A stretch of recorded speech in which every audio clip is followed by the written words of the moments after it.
नमस्कार, capital TV Uttar Pradesh देख रहे हैं आप। मैं हूं आपके साथ दिव्या सिंह। लोकसभा चुनाव 2024 को लेकर सभी पार्टियों की बेचैनी बढ़ गई है। वार पलटवार जारी है, आरोप प्रत्यारोप जारी है। इन सब के बीच पार्टी के नेता बड़े बड़े दावे भी करते नजर आ रहे हैं। वहीं अगर बात करें एनडीए की, तो एनडीए अपना कुनबा बढ़ाने में सफल होती नजर आ रही है। दूसरी तरफ तमाम विपक्षी पार्टियां मिलकर इस बार बीजेपी को हराना चाहती है।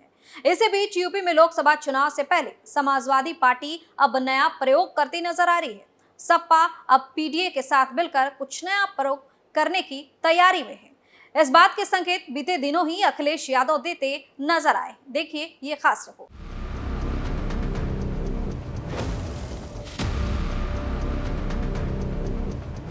लोकसभा चुनाव से पहले समाजवादी पार्टी अब पीडीए के साथ नया प्रयोग करने की तैयारी कर रही है। बता दें कि सपा को इस बात की चिंता है कि साइकिल पर बैठे साथी हर चुनाव के बाद उनका साथ छोड़ रहे हैं और अब ये कहानी भी पुरानी हो चली है।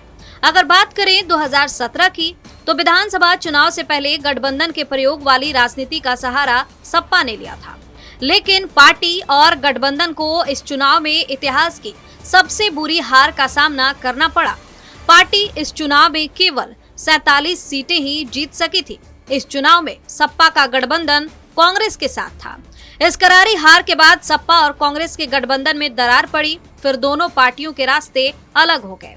अब बात 2019 के लोकसभा चुनाव की करते हैं। इस चुनाव से पहले सपा ने गठबंधन पर एक और नया प्रयोग किया। राज्य में बीएसपी और सपा सब कुछ भुलाकर फिर से एक साथ बीजेपी के खिलाफ एकजुट हुए, लेकिन इस बार भी सपा गठबंधन को कोई फायदा नहीं हुआ। इस चुनाव में बीएसपी ने 10 सीटों पर जीत दर्ज की और सपा ने 5 सीटों पर जीत दर्ज की।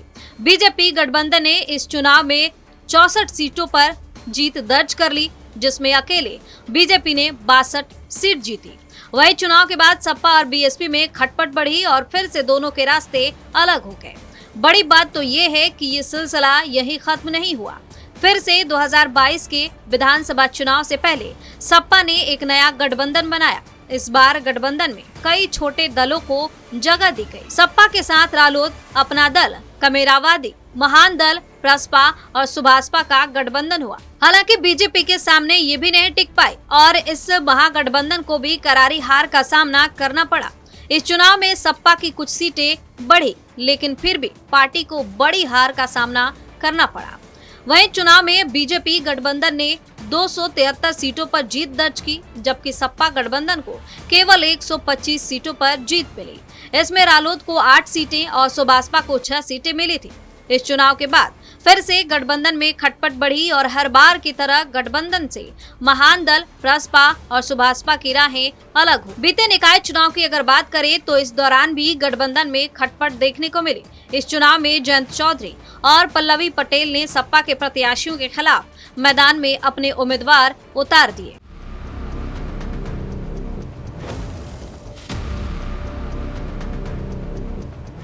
लेकिन अब लोकसभा चुनाव से पहले एक बार फिर राज्य में नए गठबंधन की तस्वीर बनने लगी है। बीजेपी को हराने के लिए सपा कुछ भी करने को तैयार है। वहीं पहले तो अखिलेश यादव ने कांग्रेस के साथ गठबंधन नहीं करने के संकेत दिए थे, लेकिन अब विपक्षी दलों की बैठक में हिस्सा लेकर उन्होंने राज्य में एक बार फिर से नए गठबंधन की अटकलों को हवा दे दी है। लेकिन बड़ी बात यह है कि क्या इस बार सपा के इस नए प्रयोग से कोई फायदा होगा या फिर हर बार की तरह इस बार भी इनको हार का सामना करना पड़ेगा। इस खबर में फिलहाल के लिए इतना ही। देखते रहिए कैपिटल टीवी उत्तर प्रदेश। नमस्कार।